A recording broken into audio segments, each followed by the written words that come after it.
तो फाइनली दोस्तों लंबा इंतजार खत्म हुआ और सीसीएस यूनिवर्सिटी द्वारा प्राइवेट के एग्जाम फॉर्म और जो एनुअल वाले बीए बीएससी बीकॉम के एग्जाम फॉर्म हुआ करते थे वो जारी कर दिए हैं। उसका नोटिफिकेशन भी जारी हो चुका है। तो सारी बातें दोस्तों आपको इस वीडियो में पता चलने वाली हैं कि कब से कब तक एग्जाम फॉर्म भरवाए जाएंगे, आपको क्या क्या करना होगा एग्जाम फॉर्म भरवाने के लिए, क्योंकि कुछ गाइडलाइंस भी जारी की गई हैं, वो भी आपको पता होनी जरूरी है ताकि आप सही सही अपना एग्जाम फॉर्म भर सके। और क्या फीस रहेगी एग्जाम फॉर्म भरने की, ये सारी बातें आपको आज इस वीडियो में पता चल जाएंगी दोस्तों। लेकिन वीडियो को आपको ध्यान से और पूरा देखना होगा ताकि जो छोटे छोटे और महत्वपूर्ण पॉइंट हैं वो आप मिस ना करें।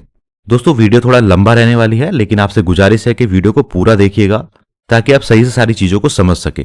और सभी से निवेदन दोस्तों, चैनल पर अगर आप नए हैं तो चैनल को सब्सक्राइब कर लें और बेल आइकन के बटन को दबा के ऑल पे सेट करना बिल्कुल ना भूलें ताकि हमारी आगे आने वाली सभी वीडियोस की नोटिफिकेशन आपको मिलती रहे। तो चलिए दोस्तों शुरू करते हैं बिना किसी देरी के। दोस्तों आज की वीडियो में 3-4 चीजें बताई जाएंगी, जिसमें सबसे पहली बात रहेगी कि किस किस क्लास के ये एग्जाम फॉर्म हैं, कौन कौन इन एग्जाम फॉर्म को भर सकता है। बताया जाएगा कि आखिर इन एग्जाम फॉर्म की फीस क्या रहने वाली है। तीसरी बात ये बताई जाएगी कि जो महत्वपूर्ण बातें हैं इन एग्जाम फॉर्म से जुड़ी हुई, इनको भरने से जुड़ी हुई, वो क्या है। तो तीनों ही चीजें आपको देखनी है ध्यान से दोस्तों। शुरुआत करते हैं हम सबसे पहले कि किस किस क्लास के एग्जाम फॉर्म आखिरकार ये हैं। तो ध्यान से सुनिएगा दोस्तों। सबसे पहले हम बात करते हैं प्राइवेट फॉर्म्स की। उसमें बीए बीकॉम और एमए एमकॉम इनके प्राइवेट के फॉर्म आ चुके हैं। नए स्टूडेंट्स भी भर पाएंगे और जिनके अभी कंप्लीट नहीं हुई है प्राइवेट वाली जो स्टडी चल रही थी वो भी भर पाएंगे। दोनों के ही सेम है। कहने का मतलब है नए वाले मेन स्टूडेंट्स, किसी के अगर बैक है तो वो भी भर सकता है बैक का फॉर्म, किसी के अगर एक्स हो गई तो वो भी भर सकता है। एक्स कब होती है? एक्स तब होती है जब आपकी बैक पे भी बैक लग जाती है या एक से ज्यादा मेन सब्जेक्ट में आप फेल हो जाते हो, तो वो चीजें अलग मैटर है। फिलहाल मैं आपको ये बता रहा हूं कि किन किन क्लासेस के एग्जाम फॉर्म है। तो सबसे पहले प्राइवेट के एग्जाम फॉर्म है बीए बीकॉम और एमए एमकॉम के। उसके बाद दोस्तों जो ईयरली सिस्टम में बीए बीएससी बीकॉम चलता था पहले, अब तो एनईपी आ गया है, सेमेस्टर वाइज हो गया है, लेकिन जिनका अभी भी ईयरली वाइज चल रहा है और उनकी कोई एक साल बचा हुआ है या उनकी एक्स लगी हुई है या उनकी बैक लगी हुई है, तो उन वाले स्टूडेंट्स के भी एग्जाम फॉर्म हैं। तो ठीक है दोस्तों, कक्षाओं का आपको समझ में आ गया होगा कि किन किन कक्षाओं के एग्जाम फॉर्म हैं। अब हम बात करेंगे महत्वपूर्ण तिथियों की। तो दोस्तों एग्जाम फॉर्म ऑनलाइन भरे जाने शुरू होंगे, वो आज से शुरू हो जाएंगे। आज हो गई है 11 जनवरी 2025, जिस दिन ये वीडियो आ रही है। तो आज से फॉर्म शुरू हो गए, यानी कि 11 जनवरी 2025 से फॉर्म शुरू हो जाएंगे। किस वेबसाइट से और कैसे भरे जाएंगे वो सारी डिटेल्स, वो सारे वीडियो का ट्यूटोरियल आपको बता दिया जाएगा कि किस तरीके से आपको अपना एग्जाम फॉर्म भरना है। इसके बाद में आता है कि छात्र छात्राओं द्वारा परीक्षा फॉर्म ऑनलाइन भरने और ऑनलाइन परीक्षा शुल्क जमा करने की अंतिम तिथि। तो शुरुआत की डेट आपको पता चल गई है और लास्ट डेट है दोस्तों 31 जनवरी 2025 तक। तो लगभग 20 दिन हैं दोस्तों एग्जाम फॉर्म भरने के लिए आपके पास में। आज से शुरू हो जाएंगे और जनवरी लास्ट तक ये एग्जाम फॉर्म भरे जाएंगे। उसके बाद में जो भी आप अपना एग्जाम फॉर्म भर के प्रिंट आउट निकालेंगे कैफे से, नए वाले स्टूडेंट्स को बता दूं, जो भी नए स्टूडेंट्स हैं एग्जाम फॉर्म कैफे से भरा जाएगा या ऑनलाइन आप भी भर सकते हैं। उसका एक प्रिंट आउट निकलेगा, उसके साथ डॉक्यूमेंट्स लगेंगे जो भी कॉलेज मांगे, और वो डॉक्यूमेंट्स के साथ में आपको जो फॉर्म है मैक्सिमम से मैक्सिमम 3 फरवरी 2025 तक जमा कर देना है। जी हाँ दोस्तों, आपको एग्जाम फॉर्म कॉलेज में जमा करना जरूरी होता है, जिस भी कॉलेज का आपने एग्जाम फॉर्म भरा है। अगर आप एग्जाम फॉर्म कॉलेज में जमा नहीं करते हैं तो वो इनवैलिड हो जाता है और आपको परीक्षा नहीं देने दी जाएगी। तो ध्यान रखिएगा, जो भी स्टूडेंट्स एग्जाम फॉर्म भरवा रहे हैं उनको एग्जाम फॉर्म कॉलेज में जमा करना भी जरूरी है। तो 3 महत्वपूर्ण डेट्स दोस्तों आपके पास हैं। सबसे पहली है एग्जाम फॉर्म शुरू होने की, जो कि आज है 11 जनवरी 2025। उसके बाद एग्जाम फॉर्म भरने की लास्ट डेट क्या है? 31 जनवरी 2025, और मैक्सिमम आप 3 फरवरी 2025 तक अपना फॉर्म कॉलेज में जमा कर सकते हैं। तो लास्ट डेट के इंतजार में मत रहिएगा दोस्तों, जल्दी से जल्दी अपना एग्जाम फॉर्म फिल करके उसको डॉक्यूमेंट्स के साथ कॉलेज में जमा कर दीजिएगा। अब हम दोस्तों बात करेंगे एग्जाम फॉर्म की जो फीस रहने वाली है उसकी। ध्यान दीजिएगा दोस्तों, यूजीपीजी प्राइवेट के एग्जामिनेशन फॉर्म है, उनकी फीस जो है मेन एग्जाम 2024 की क्या रहने वाली है। सबसे पहले हम बात करेंगे बीए बीकॉम प्राइवेट की फर्स्ट ईयर की। एग्जाम फॉर्म की जो फीस रहेगी वो रहेगी 2490 रुपए, और कॉलेज की जो वेरिफिकेशन फीस रहेगी वो रहेगी 635 रुपए। अब हम बात करेंगे BA BCom private second year. Exam form fees रहेगी 2330 रुपए और कॉलेज वेरिफिकेशन फीस रहेगी 635 रुपए। इसके बाद में हम बात करेंगे BA BCom private third year की। एग्जाम फॉर्म फीस रहेगी 2580 रुपए और कॉलेज वेरिफिकेशन फीस रहेगी 635 रुपए। अब हम बात करेंगे कुछ ओल्ड स्टूडेंट्स की, जो सीसीएसयू के ओल्ड स्टूडेंट्स हैं, जो ईयरली सिस्टम में आते थे प्राइवेट। तो एमएएमकॉम प्राइवेट फर्स्ट ईयर की जो फीस रहेगी वो रहेगी 2860 रुपए और कॉलेज वेरिफिकेशन फीस 635 रुपए।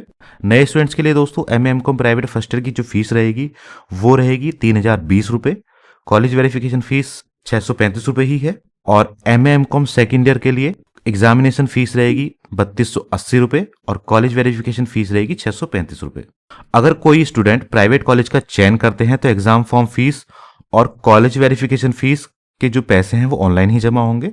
अगर स्टूडेंट गवर्नमेंट कॉलेज का चयन करता है तो एग्जाम फॉर्म फीस ऑनलाइन जाएगी, जबकि जो कॉलेज वेरिफिकेशन फीस है 635 रुपए वो परीक्षा फॉर्म के साथ ही जमा होंगे।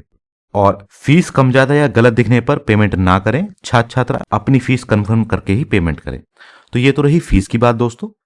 अब हम बात करेंगे कि महत्वपूर्ण जो निर्देश दिए हुए हैं जो आपको जानने बेहद जरूरी हैं वो क्या है। तो थोड़ा धैर्य रखें, थोड़ा टाइम निकाल के दोस्तों देखिएगा इस वाले पार्ट को, क्योंकि ये पार्ट थोड़ा सा लंबा होने वाला है। तो चलिए दोस्तों जानते हैं महत्वपूर्ण निर्देश क्या दिए हुए हैं यूनिवर्सिटी ने आपके लिए, या जो भी स्टूडेंट एग्जाम फॉर्म भरवाना चाह रहे हैं उनके लिए। दूसरा पॉइंट दोस्तों महत्वपूर्ण है, लिखा हुआ है कि समस्त छात्र छात्राओं को अपना मूल प्रव्रजन प्रमाण पत्र यानी कि माइग्रेशन सर्टिफिकेट यूपी बोर्ड को छोड़कर, यूपी बोर्ड से अलग के जितने भी स्टूडेंट्स हैं उनसे अलग संबंधित महाविद्यालय में जमा किया जाना आवश्यक है, अन्यथा संदर्भित परीक्षार्थी को परीक्षा में सम्मिलित होने की अनुमति प्रदान नहीं की जाएगी। तो माइग्रेशन सर्टिफिकेट का फंडा क्या है वो समझिएगा दोस्तों। अगर आप बीए और बीकॉम का फॉर्म भरते हैं नया और आपकी जो 12th है वो यूपी बोर्ड से अलग किसी और बोर्ड से है, तो आपको माइग्रेशन सर्टिफिकेट एग्जाम फॉर्म के साथ ही जमा करना होगा, वो भी ओरिजिनल। अगर आप एमएएमकॉम करना चाहते हैं प्राइवेट और आपकी जो यूजी है वो किसी अलग यूनिवर्सिटी से है, सीसीएस से किसी अलग यूनिवर्सिटी से, तो भी आपको अपना माइग्रेशन जमा करना होगा। तो ये चीज ध्यान रखिएगा दोस्तों। और अगर आप ये माइग्रेशन जमा नहीं करते हैं ओरिजिनल कॉपी में तो आपको एग्जाम में सम्मिलित होने की अनुमति नहीं दी जाएगी। चलिए बात करते हैं तीसरे पॉइंट की। महाविद्यालय इस कार्यालय के पत्रांक संख्या इतने के द्वारा निर्गत विज्ञप्ति में निहित प्रावधानों के अनुसार विश्वविद्यालय में प्रथम बार नामांकित हो रहे छात्रों का नामांकन प्रमाण पत्र एवं माइग्रेशन प्रमाण पत्र जमा करेंगे। नियम का अनुपालन न करने वाले महाविद्यालयों का परीक्षा परिणाम निर्गत नहीं किया जाएगा। तो जिन स्टूडेंट्स का माइग्रेशन सर्टिफिकेट जमा होना है उनका एक माइग्रेशन का फॉर्म भी निकलेगा, एनरोलमेंट फॉर्म बोलते हैं उसको, वो आपका ऑनलाइन ही निकलेगा। ध्यान से उसको जमा करना है अपने एग्जाम फॉर्म के साथ में और माइग्रेशन के साथ में। ये चीज आपको खुद से ध्यान रखनी है दोस्तों, कई बार कॉलेजेस ध्यान नहीं देते हैं तो वो चीज रह जाती है और आप स्टूडेंट्स को फिर परेशान होना पड़ता है अपनी मार्कशीट के लिए। ठीक है, तो ये महत्वपूर्ण पॉइंट है, इसको ध्यान रखिएगा दोस्तों। नेक्स्ट पॉइंट है कि कोई भी अभ्यर्थी नेट, स्लेट, एमफिल, पीएचडी उपाधि धारण करने के बाद केवल 2 वर्ष के भीतर स्नातक स्तर पर किसी भी 1 वर्ष की संपूर्ण परीक्षा में वर्तमान पाठ्यक्रम के अनुसार श्रेणी उन्नयन यानी कि डिवीजन इंप्रूवमेंट हेतु केवल एक अवसर के लिए अहर होगा। स्नातकोत्तर यानी कि पीजी प्राइवेट पे इस स्तर पर श्रेणी उन्नयन यानी डिवीजन इंप्रूवमेंट परीक्षा हेतु स्नातकोत्तर उपाधि पूर्ण करने के उपरांत केवल 2 वर्ष के अंदर ही अहर होगा। तो जो डिवीजन इंप्रूवमेंट है वो दोस्तों नेट, स्लेट और एमफिल या पीएचडी वाले स्टूडेंट्स के लिए ही मान्य किया हुआ है। अब इसका मतलब यह है कि अगर आपने नेट, स्लेट, एमफिल या पीएचडी कर लिया तो उसके 2 साल के अंदर अंदर ही आप अपना डिवीजन इंप्रूवमेंट भर सकते हैं, अगर आपके बीए बीकॉम में नंबर कम है तो। और साथ ही दोस्तों अगर आपने पीजी की थी और उसमें आपके नंबर कम है तो आप डिवीजन इंप्रूवमेंट के लिए अप्लाई कर सकते हैं आपकी पीजी की डिग्री पूरी होने के 2 साल के अंदर अंदर। तो ये चीज दोस्तों ध्यान रखिएगा। नेक्स्ट दोस्तों महत्वपूर्ण पॉइंट है, ध्यान से समझिएगा। लिखा है कि विश्वविद्यालय के नियमानुसार कोई भी अभ्यर्थी या कोई भी स्टूडेंट एक साथ पूरे 2 वर्ष के परीक्षा फार्म भरे जाने हेतु अहर नहीं होगा। कहने का मतलब यह है कि मान लीजिए कोई स्टूडेंट है, उसने पिछले साल फर्स्ट ईयर की थी और वो उसमें फेल हो गया है, तो अब वो सेकेंड ईयर का एग्जाम फॉर्म नहीं भर पाएगा, वो उसको पहले फर्स्ट ईयर पूरी करनी होगी। यानी एक बार में आप एक ही साल का एग्जाम फॉर्म पूरा भर सकते हैं। बैक के और मेन के एग्जाम फॉर्म एक साथ भरे जा सकते हैं, लेकिन मेन के और एक्स के या मेन के और फील्ड का एग्जाम फॉर्म एक साथ नहीं भरे जा सकते हैं। कहने का मतलब यह है कि अगर आपको किसी वर्ष के पूरे पूरे एग्जाम देने पड़ रहे हैं तो आप केवल एक ही वर्ष का एक बार में परीक्षा फॉर्म भर पाओगे, एक साथ 2 नहीं भर पाओगे। नेक्स्ट पॉइंट भी महत्वपूर्ण है दोस्तों। ऐसे छात्र जो मुख्य परीक्षा 2024 में सम्मिलित हुए थे एवं बैक पेपर परीक्षा हेतु अहर हैं, उनको भी उपर्युक्त तिथियों में बैक पेपर परीक्षा फार्म भरने की अनुमति प्राप्त होगी। तो जो भी ऐसे स्टूडेंट्स हैं जिन्होंने भी पिछले 2024 में एग्जाम दिए थे और उनकी बैक आ गई है, तो वो भी अपना बैक फॉर्म भर पाएंगे। ये चीज दोस्तों ध्यान रखिएगा। नेक्स्ट है, ध्यान रहे वार्षिक परीक्षा प्रणाली वाले पाठ्यक्रमों में रीबैक अनुमन्य नहीं है, इसलिए वर्ष 2024 से पूर्व परीक्षा में सम्मिलित एवं एक बार बैक पेपर परीक्षा का अवसर प्रदान कर चुके परीक्षार्थियों को बैक पेपर परीक्षा फार्म भरना अनुमत नहीं होगा। तो ये चीज दोस्तों ध्यान रखिएगा कि जो ये एनुअल वाली प्रणाली होती है उसमें रीबैक की अनुमति नहीं होती है। अगर आपकी पिछले किसी साल में बैक आई थी और आपने बैक का फॉर्म भर के एग्जाम दिए थे या नहीं भी दिए थे और आपकी रीबैक आ गई है, मतलब दोबारा से आप बैक वाले एग्जाम में भी फेल हो गए हो, तो आपको उस साल के सारे एग्जाम देने होंगे, आप रीबैक नहीं दे सकते हो। ये चीज दोस्तों ध्यान रखिएगा। अब बात आती है जो यूजी वाले रेगुलर स्टूडेंट्स हैं बीए बीएससी बीकॉम के, जो सेशन 2021-22 से पहले के हैं और ईयरली सिस्टम वाले स्टूडेंट्स हैं, उनका कोई एक साल रुका हुआ है या कुछ ना कुछ अभी बचा हुआ है, तो वो भी इनमें एग्जाम फॉर्म भरने के लिए अहर होंगे, लेकिन अहर्ता अनुसार। ठीक है दोस्तों, तो ये कुछ महत्वपूर्ण बातें थी। आगे और भी कुछ महत्वपूर्ण बातें हैं, वो चीज दोस्तों ध्यान से समझिएगा। कुछ और महत्वपूर्ण बातें हैं दोस्तों, इनको भी ध्यान से समझ लीजिए। 4-5 पॉइंट रह गए हैं अभी ये, और जो कि जरूरी है आपको जानने। सबसे पहला पॉइंट है कि बीए बीकॉम प्रथम तथा द्वितीय वर्ष यानी कि पहले और दूसरे साल के परीक्षार्थियों को 3 विषयों के अतिरिक्त एक एक फाउंडेशन कोर्स का चयन करना होगा, जिसके प्राप्तांक परीक्षा में जोड़े जाएंगे। तो जो आपके कोर्स रहेगा बीए बीकॉम का, उसमें पहले और दूसरे साल में आपको 3 विषय मिलेंगे। विषय से संबंधित आपको एक अलग से पूरी वीडियो बनाकर दी जाएगी, जिसमें आपको पता रहेगा कि आपको क्या क्या सब्जेक्ट पढ़ने होंगे और कैसे कैसे उनके मार्क्स रहेंगे। फिलहाल ये समझ लीजिए कि 3 आपके मेन सब्जेक्ट रहेंगे, उसके अलावा आपका एक फाउंडेशन सब्जेक्ट भी रहेगा पहले और दूसरे साल में। तीसरे साल में वो नहीं रहेगा।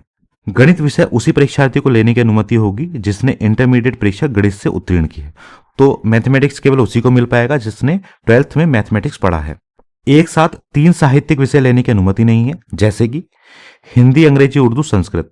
तो इन वाले विषयों में से एक साथ तीनों सब्जेक्ट आप नहीं ले सकते, कोई से 2 आप ले सकते हैं, तीसरा कोई और सब्जेक्ट आपको चूज करना होगा।